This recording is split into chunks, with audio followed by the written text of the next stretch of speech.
Hello everyone, welcome to my YouTube channel Naaz online classes. So guys, आज हम पढ़ेंगे class 10 math. ठीक है, प्रश्नावली 1.1 को।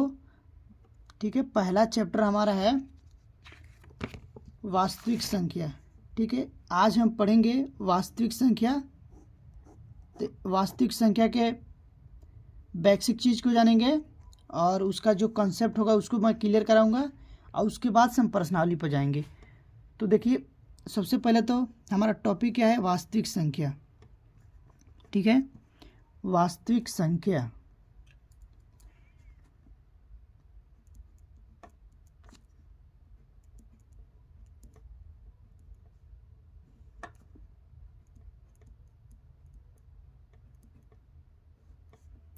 वास्तविक संख्याएं, आज को हमको वास्तविक संख्याओं के बारे में ही पढ़ना है। ठीक है ना। तो देखिए, संख्या होता है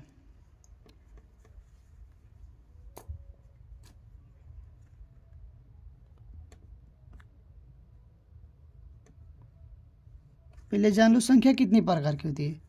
देखो, संख्या 2 प्रकार का होता है। और संख्या संख्या मान लो, संख्या तो आप लोग जानते ही होंगे। जैसे हम लोग गिनते हैं ना कि 1 2 3 4 10, जो भी हो, 100, 1000, 500, 1000, 500, 2000, 3000, ये सब संख्या है। ठीक है।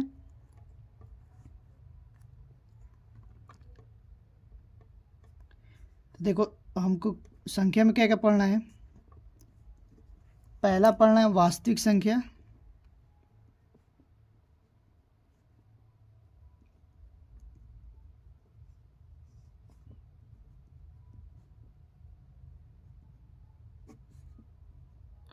वास्तविक संख्या है। और दूसरा क्या होता है, काल्पनिक संख्या है। काल्पनिक संख्याएं। तो हम लोगों को सिर्फ वास्तविक संख्या के बारे में ही पढ़ना है। काल्पनिक संख्या आप लोग जब क्लास 11 में जाओगे ना, तो वहाँ पर आपको मिलेगा काल्पनिक संख्या के बारे में पढ़ना। ठीक है। देखो, हम लोग को वास्तविक संख्या ही पढ़ना है। तो वास्तविक संख्या का हमारे में देखो क्या क्या आ जाएगा। वास्तविक संख्या में हमको क्या क्या पढ़ना है। देखो, पहला तो पढ़ना है प्राकृतिक संख्या। पहला प्राकृतिक संख्या, जिसको हम क्या नेचुरल नंबर कहते हैं। क्या कहते हैं, नेचुरल नंबर। ठीक है ना। इसको हम एन से डिनोट करते हैं, एन फॉर नेचुरल। ठीक है ना। और देखिए, दूसरा क्या पढ़ना है हमको, पूर्ण संख्या।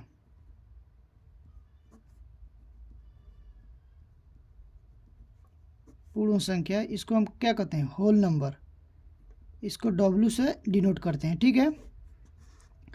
और तीसरा हमको पढ़ना है पूर्णांक। इसको जेड से प्रदर्शित करते हैं। ठीक है ना। और जो हमको चौथा में पढ़ना है वो होता है परिमेय संख्या।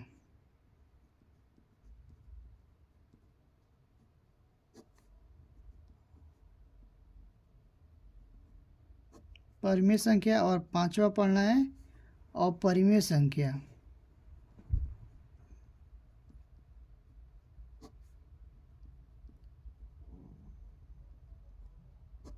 ठीक है। और छठा पढ़ना है आपको भाज्य संख्या।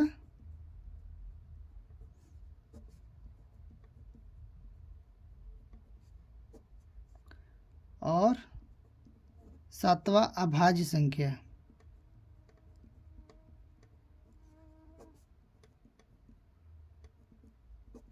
ठीक है।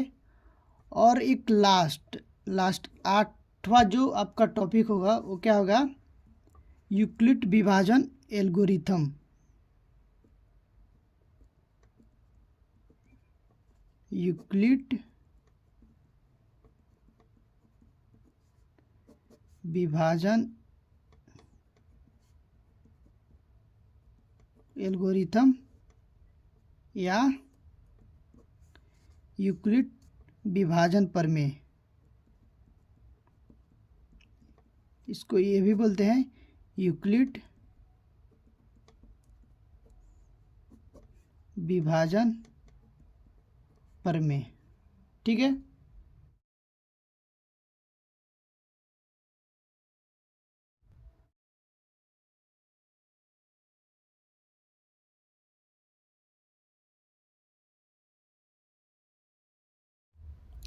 तो बच्चे आप लोग भी अपने साथ पेन और कॉपी को लेकर बैठे और हमारे साथ लिखते जाएं। देखिए प्राकृतिक संख्या क्या होता है। वे संख्या लिखेंगे, वे संख्या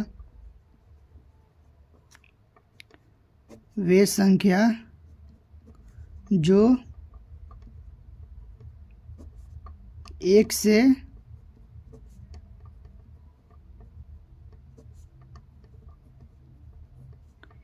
से शुरू होती है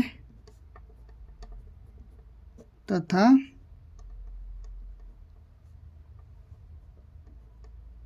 अनंत तक जाती है, अनंत तक जाती है या गिनी जाती है। सॉरी, इधर से होगा।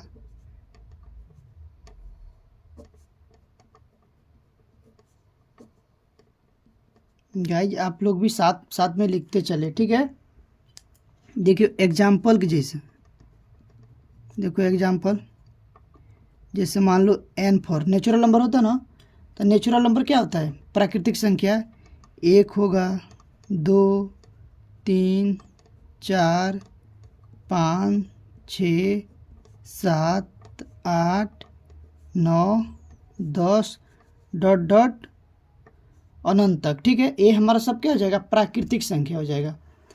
अब उसके बाद हमारा क्या आएगा, पूर्ण संख्या। देखो दूसरा क्या है, पूर्ण संख्या। देखो पूर्ण संख्या क्या होता है, वे संख्या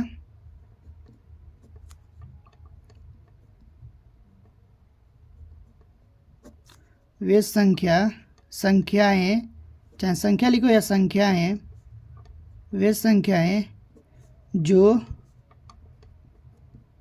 0 से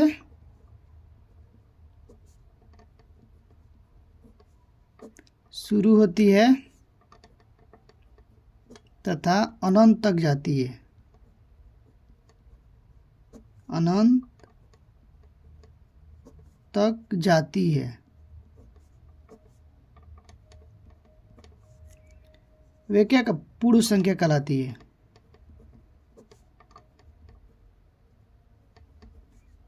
पूर्ण संख्या कहलाती है या कहते हैं, ऐसे भी लिख सकते हैं, उसे पूर्ण संख्या कहते हैं या पूर्ण संख्या कहलाती है। जैसे एग्जाम्पल में देख लो,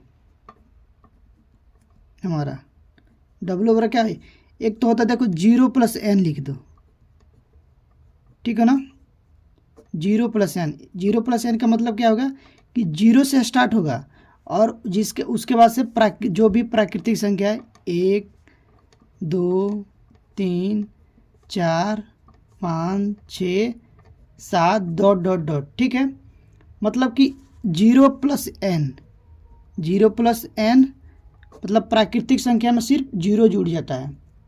ठीक है, और उसके बाद से देखो हमारा तीसरा क्या है, पूर्णांक। पूर्णांक देखो पूर्णांक संख्या क्या आती है, वे संख्या, जैसे देख लो ये 0 हो गया, 1, 2, 3, 4, 5, 6, 7 और इधर आएगा माइनस में 1, माइनस में 2, माइनस में 3, -4 और -5। ये पूर्णांक संख्या हो गया। ठीक है, धनात्मक और ऋणात्मक संख्या को हम पूर्णांक संख्या कहते हैं। ठीक है, और इतना तो हम जान गए प्राकृतिक संख्या, पूर्ण संख्या क्या होता है और पूर्णांक क्या होता है। उसके बाद हम जानेंगे परिमेय संख्या। देखिए परिमेय संख्या क्या होता है, अब देखिए परमेय संख्या क्या होता है, तो लिखेंगे वैसी संख्या, वैसी संख्या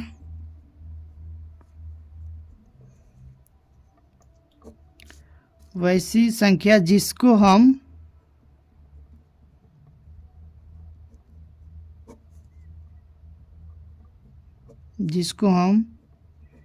P बटा Q के रूप में लिख सके,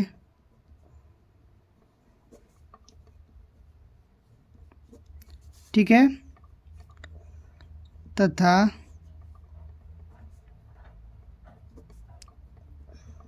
Q का मान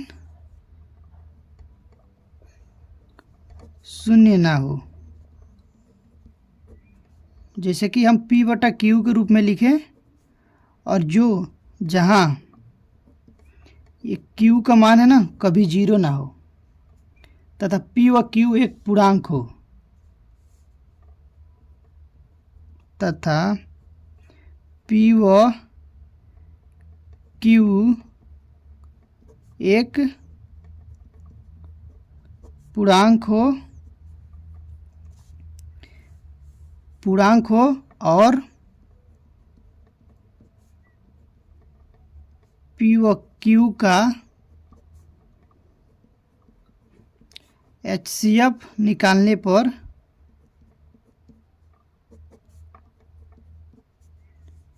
एक आए, ठीक है ना। ये होता हमारा परमेय संख्या। जिस मान लो ये हो गया 1/2, 1/2 परमेय संख्या है। देखो Q के स्थान पर जीरो नहीं है तो ये परमेय संख्या। अगर मान लो ये 0/1 तो क्या हो जाएगा, ये भी परमेय संख्या है, ठीक है ना। बट 1/0 ये परमेय संख्या नहीं है, क्योंकि Q के स्थान पर जीरो आ गया तो ये परमेय संख्या नहीं है। और जिसे मान लो अभाज्य संख्या, ठीक है ना, ये भी नहीं है। और देखो ये 4/2, क्या ये परमेय संख्या है? ये परमेय संख्या नहीं है, लेकिन इसका जो अलग रूप है, देखो इसका जो HCF निकालेंगे ना वो 2 आएगा। जब इसका HCF निकालोगे तो आप 1 नहीं आएगा, 2 आएगा, तो ये परमेय संख्या नहीं है। लेकिन 2/1 ये परमेय संख्या है। इसको 2 एकम 2, 2 एकम 2, 2 दूना 4, तो ये परमेय संख्या है, ठीक है। जैसे मान लो ये 2/4, तो ये हमारा परमेय संख्या नहीं है, क्योंकि जो इसका जब हम HCF निकालेंगे ना तो 2 आएगा। देखो 2 को आप ऐसे लिख सकते हो 1 गुणा 2, और 4 को लिख सकते हो 2 गुणा 2। तो ये HCF का मतलब क्या होता है, जो दोनों में हो। HCF जो न्यूनतम मान दोनों में हो, तो ये 2 आ गया, तो ये हमारा परमेय संख्या नहीं होगा। ये तो बहुरूपिया है, लेकिन इसका जो सरल रूप होगा 2 एकम 2, 2 दूना 4, तो 1/2 ये परमेय संख्या होएगा, ठीक है। इसका जो HCF निकालोगे ना तो 1 आएगा, तो ये परमेय संख्या होएगा। तो ये होता है परमेय संख्या और अपरमेय, ठीक है। तो अब हम जानेंगे अपरमेय संख्या। देखो गाइज, अपरमेय संख्या जानने से पहले आप लोग जान लो कि भाज्य संख्या क्या होती है और अभाज्य संख्या क्या होती है। देखो भाज्य संख्या, ठीक है ना, भाज्य संख्या किसे कहते हैं? देखो लिखेंगे वे लिख लेना, वे संख्या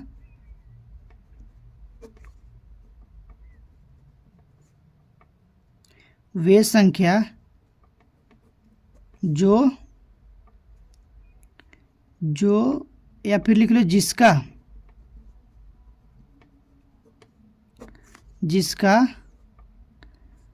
गुणनखंड करने पर, जिसका गुणनखंड करने पर अभाज्य गुणनखंड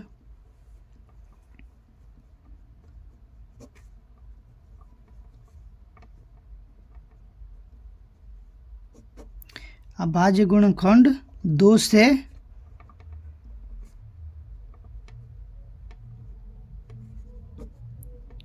अधिक हो, ठीक है ना, उसको हम भाज्य संख्या बोलेंगे।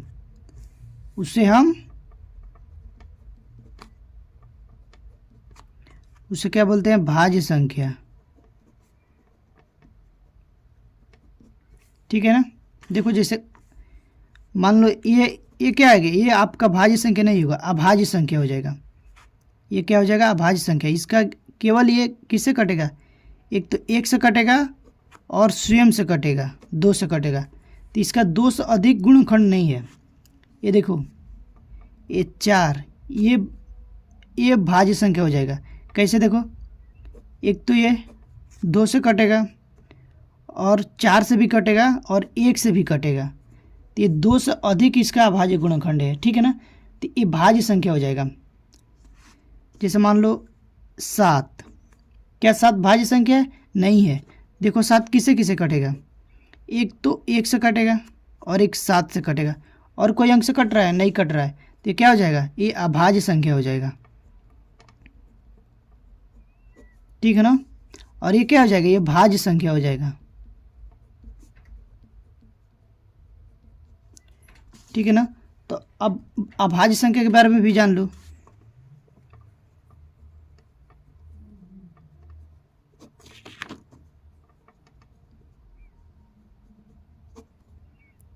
अभाज्य संख्या वे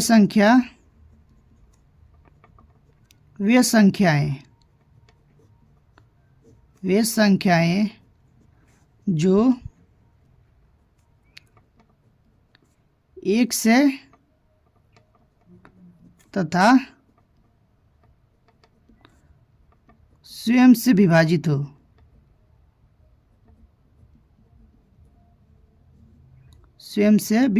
हो। अन्यथा स्वयं से विभाजित हो उसे अभाज्य संख्या कहते हैं।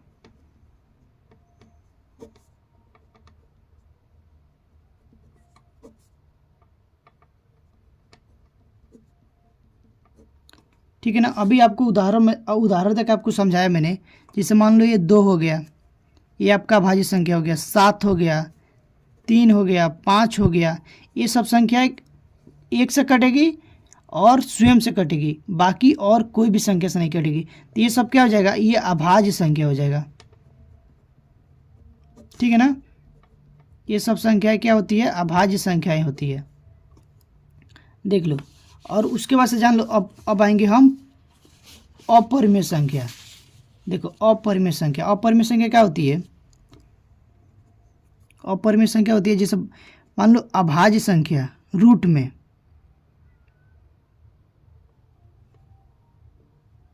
वैसी संख्या जिसको मैं p/q के रूप में ना लिख सके, और वो अभाज्य संख्या कोई किसी भी अभाज्य संख्या का रूट लग जाए। जैसे मान लो 3, रूट में 2, रूट में 5 और रूट में 7। ये सब संख्या क्या है? अभाज्य संख्या है, ठीक है ना। अभाज्य संख्या का जब रूट लग जाएगा तो अभाज्य संख्या का जब रूट लगेगा तो वो अपरिमेय संख्या होएगा, ठीक है। इतना तो आप लोग को क्लियर हो गया होगा। तो आइए अब हम प्रश्नावली को हल करते हैं। तो बच्चों अब हम आएंगे प्रश्नावली पर, ठीक है ना। तब हम लोग प्रश्नावली को हल करेंगे। तो देखिए हमारा दिया है, पहला क्या है? निम्नलिखित संख्याओं को अभाज्य गुणनखंड के गुणनफल के रूप में व्यक्त करें, ठीक है। तो पहला हमारा दिया है 140 और दूसरा 156 और तीसरा कितना है? 3825, ठीक है। इसको हम सॉल्व करेंगे। तो देखो कैसे करेंगे, बोला अभाज्य गुणनखंड विधि के गुणनफल के रूप में लिखने के। तो सबसे पहले लिखेंगे 140 और इसका गुणनखंड कर दो। देखो ये 2 से जाएगा, कितना हो जाएगा? 70। फिर देखो कितना जाएगा? 2 से जाएगा, 3 दूना 6, 1 और 5 दूना 10। कितना जाएगा? अब 5 से जाएगा, 5 सते 35, ठीक है। तो 140 का अभाज्य गुणनखंड कितना हो जाएगा? 140 का हो जाएगा 2 गुणे 2 गुणे 5 गुणे 7, ठीक है, इसका ए हो जाएगा। और देखिए 156 का, 156 कैसे लिखेंगे हम, ये देखो ये 2 से कटेगा, लास्ट में इधर सम संख्या है तो 2 से कटेगा, 2 से काटेंगे तो कितना हो जाएगा, 7 दूना 14, 1 बचा, और 8 दूनी 16, फिर 2 से कटेगा, 3 दूना 6 और 9 दूना 18, अब देखो कितना से कटेगा, 3 से कटेगा, 3 एकम 3, 3 तिरिकी 9, ठीक है, और फिर 13 एकम 13, तो इधर लिखेंगे 156 इक्वल टू 2 गुणा 2 गुणा 3 गुणा 13, ये हमारा आंसर हो जाएगा, ठीक है। और ये दूसरा का आंसर हो गया। तीसरा में आइए,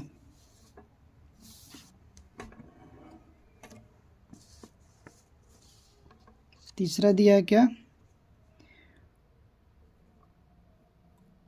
38 और 25, देखो लास्ट में सम संख्या नहीं है तो ये तो 2 से तो कटेगा नहीं, तो हम देखते हैं कि कितने से कटेगा, 3 से भी नहीं कटेगा, देखो 5 से जाएगा, 5 से 35 बचा 3 और 2 तो कितना हो जाएगा, 32 हो जाएगा आपका, और 5 छके 30, फिर 2 25 हो गया, बचा 25, ठीक है, फिर 5 से कटेगा, 5 एकम 5, 1 बचा, और ये हो गया 16, और 5 तियाँ 15, फिर 1 5 तियाँ 15,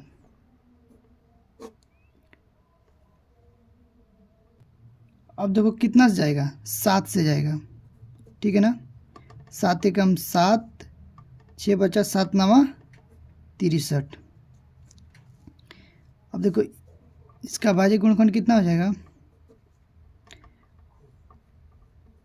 38 और 25 का 5 इंटू 5 इंटू 7 इंटू 19, ये हमारा आंसर हो जाएगा यही, ठीक है। आप लोग को वीडियो अच्छी लग रही है तो प्लीज़ एक लाइक कर दें, आप बाद में भूल जाते हो, लाइक करते जाओ गाइज, ठीक है। और एक हमारा ये लास्ट बचा, ठीक है ना, चौथा, तो ये होमवर्क है, आप लोग इसका आंसर बताना कितना आ रहा है, आप लोग खुद करना प्रैक्टिस, ठीक है, मैंने 3 बता दिया है। और देखिए दूसरा पाइए, दूसरा प्रश्न बोल रहा है कि पूर्णांकों के निम्नलिखित युग्मों को HCF और एलसीएम ज्ञात कीजिए तथा इसकी जांच कीजिए, 2 संख्याओं का गुणनफल HCF गुणा एलसीएम होता है, HCF गुणा एलसीएम, HCF गुणा एलसीएम, ठीक है, इसका हमको जांच भी करना है। तो देखो सबसे पहले तो हमको दिया है, नीचे दिया है,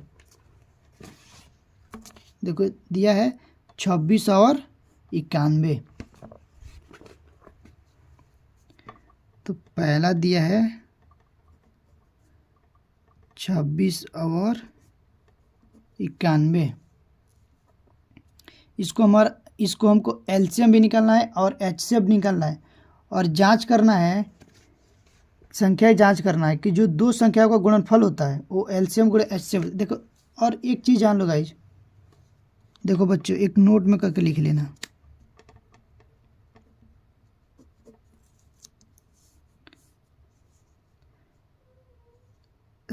संबंध होता है, ठीक है ना, होता है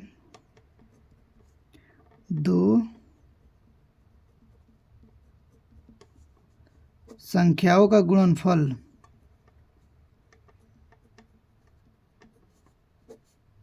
बराबर क्या होता है, एलसीएम गुणा एचसीएफ, ठीक है, ये याद रखना। या होता है देखो पहली संख्या गुणा दूसरी संख्या बराबर क्या होता है, एलसीएम गुणा एचसीएफ, ठीक है। मान लो हमको एलसीएम ज्ञात करना, तो एलसीएम ज्ञात करने क्या हो जाएगा, तो हो जाएगा एलसीएम बराबर क्या हो जाएगा, पहली संख्या गुणा दूसरी संख्या, और इधर गुणे में तो ये बटन भगम आ जाएगा HCF। ठीक है, ये एक होता है। और मान लो HCF ज्ञात करना हो, HCF ज्ञात करने क्या आपका हो जाएगा, पहली संख्या गुणा दूसरी संख्या बटन में क्या हो जाएगा, LCM। ये याद रखना, ये संबंध और फार्मूला, ये इसको याद रखना। ठीक है, तो सबसे पहले इसका गुणनखंड करो, 26 का 2 से जाएगा, 2 एकम 2, 2 तिया 6, 13 से जाएगा, 13 एकम 13। तो देखो 26 का क्या हो जाएगा, 2 × 13 और 91 का, और 91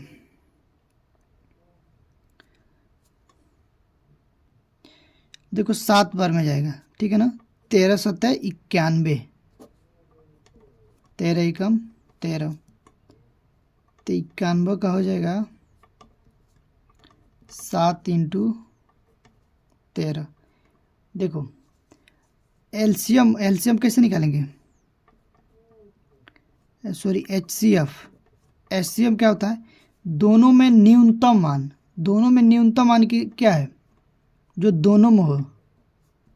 ठीक है ना, 13 है, तो जो इसका HCF होगा ना वो 13 हो जाएगा। और एलसीएम कितना होगा, जो दोनों में हो, दोनों का अधिकतम मान, और जो दोनों में हो और जो भी बचा वो भी। 13 दोनों में है, और क्या बच रहा है, 2 बच रहा है और 7 बच रहा है। तो क्या हो जाएगा, 13 दूना 26, 26 सत्ते, देखो यहाँ पर कर लो, 26 सत्ते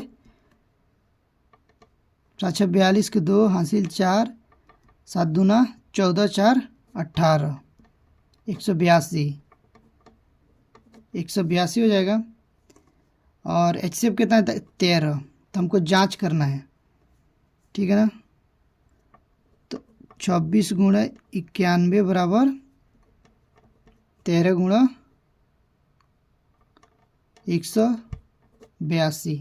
ठीक है, गुणा कराओ, तो देखो भाई जब हम गुणा कराया था कितना आया, 2366 ये भी आया, और 2366 ये भी आया। ठीक है, तो हमारे LHS और RHS बराबर आ गया। ठीक है ना, तो यही आंसर हो जाएगा। तो देखो हमारा दूसरा क्या है, 510 और 92 को करना है। ठीक है, तो देखो इसको कैसे करेंगे, तो लिखेंगे 510, इसका गुणनखंड करो, 2 से जाएगा, 2 दूना 4, ठीक है, 1 11 हुआ, 2 पचे 10, 1 और 2 पचे 10, फिर कितना जाएगा, 5 से जाएगा, 50 25, 5 एकम 5, अब देखो कितना से जाएगा, 17 तिया 51, 3 से जाएगा, 3 एकम 3,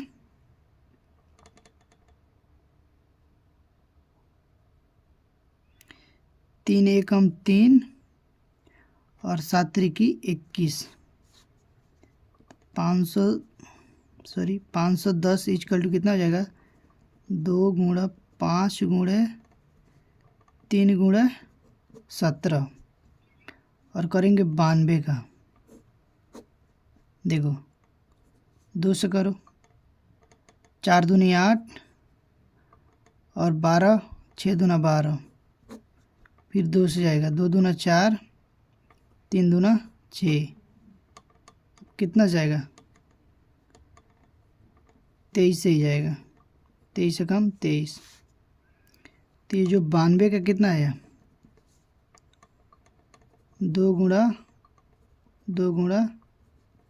23। ठीक है, तो देखो हम लोग जानते हैं HCF ज्ञात करने के लिए क्या होता है, दोनों का न्यूनतम मान जो सबसे कम हो, दोनों में हो लेकिन कम हो, सबसे कम। तो देखो इसमें 2 है और इसमें भी 2 है, इसमें 5 है। क्या इसमें 5 है? नहीं है। इसमें 3 है, 3 नहीं है। 17 नहीं है, 23 नहीं। तो इसका जो एचसीएफ होगा वो क्या हो जाएगा? 2 हो जाएगा। सिर्फ एक ही बार 2 आ रहा है, ठीक है, एचसीएफ। और एलसीएम देखो क्या हो जाएगा? एलसीएम क्या होता है? जो एचसीएफ होगा वो जो दोनों में आए वो भी एक बार, और जो ना आए वो भी। 5 नहीं आया, 3 नहीं आया और 17 नहीं आया, क्या नहीं आया? एक बार 2 नहीं आया और 23 नहीं आया, ठीक है। तो इसको जब हम गुणा करेंगे ना तो देखो कितना आएगा। तो गाइस जब हम गुणा कराएं तो कितना आया? 23,460। तब हम जांच करेंगे, ठीक है ना, लिखेंगे जांच।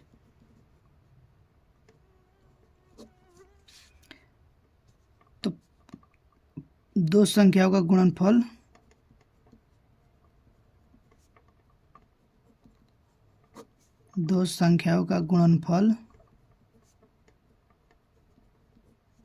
बराबर क्या है? एलसीएम गुणा एचसीएफ, ठीक है। तो दो संख्याओं क्या है? पहला संख्या है 510 गुणा 92 इक्वल टू कितना हो जाएगा? एचसीएफ कितना आया था? 2, और एलसीएम कितना आया था? 23,460, ठीक है। तो देखो इसको जब गुणा कराओगे तो कितना हो जाएगा? 2 0 0, 6 दूना 12 का 2 हासिल 1, और 4 दूना 8 8 1 हासिल 9, 3 दूना 6, 2 दूना 4, तो 46,920। अब इसको गुणा कराओ। अब देखो हम 510 में 92 से गुणा करेंगे। 2 0 0, 2 एकम 2, 2 पचे 10, 9 0 0, 9 एकम 9, 9 पचे 45, 0 2 9 और 5 1 6 4, देखो बराबर आ गया, ये भी आ गया। 46,920 आ गया ये भी।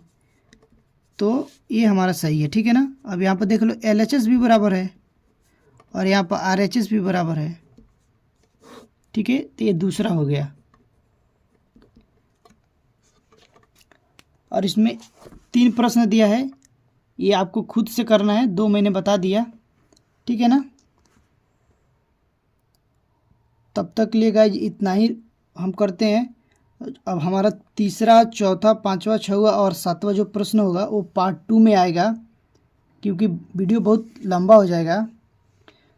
तो आप पार्ट 2 को ज़रूर देखें, ठीक है। पार्ट 1 मैंने ये बता दिया, पार्ट 2 में ये जो 5 सवाल है पार्ट 2 में आपको मिलेगा। तो प्लीज़ आप हमारे चैनल से जुड़ जाइए। क्लास 10 की मैथ इस चैनल पर बताई जाएगी, तो प्लीज़ आप लोग चैनल को सब्सक्राइब कर लें। तब तक के लिए इतना ही, मिलते हैं आपको नेक्स्ट वीडियो में। Thank you.